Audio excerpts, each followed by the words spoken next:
Well, good day, my friends. Hey, listen, I don't know if you noticed the thumbnail or not at the beginning of this, but it's a picture of a crowded, busy airport. My wife and I, last week, were able to do some traveling, flying, and spend a little time in the airport. Not much, not bad, but a little time, a little delay here and there. Not bad, you know. But what I got to do, because we did have a layover, what I got to do is watch people. And boy, I tell you what, there are several categories of people who travel in airports or by plane. There are those who are not very good at it.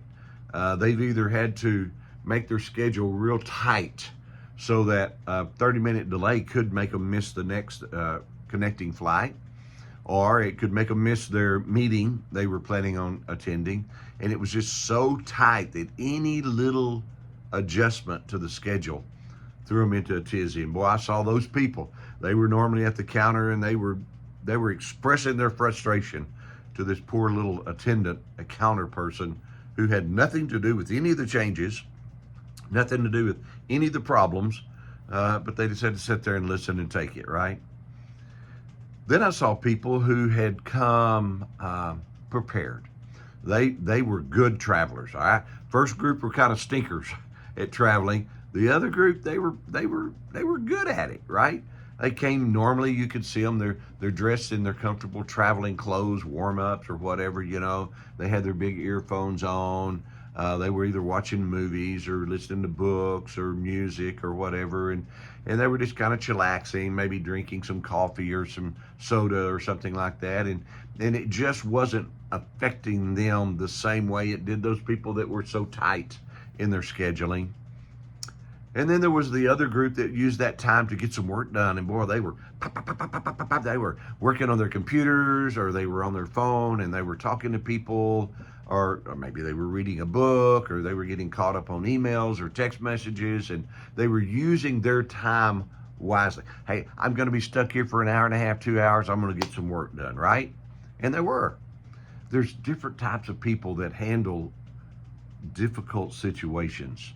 I guess if there's some advice to have, it would be let's not plan our schedule so tightly together, and that way, if there is a delay, if there is a mechanical issue, well, no, we're not getting to our place as fast as we wanted to, but we're also not missing a meeting, we're not missing a cruise or any of those kinds of things, right?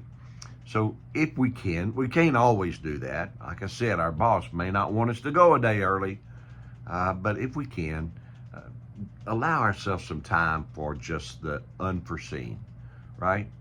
Secondly, learn to travel calmly.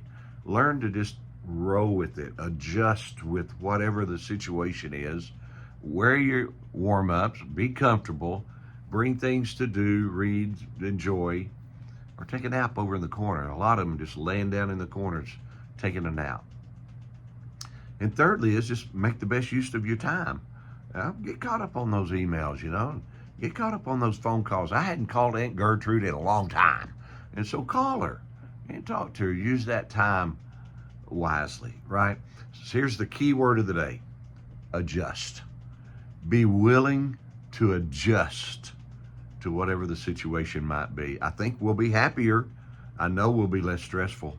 Listen, you think it over. Have a great day, all right? I'm Scott Shepard. This is good news for you.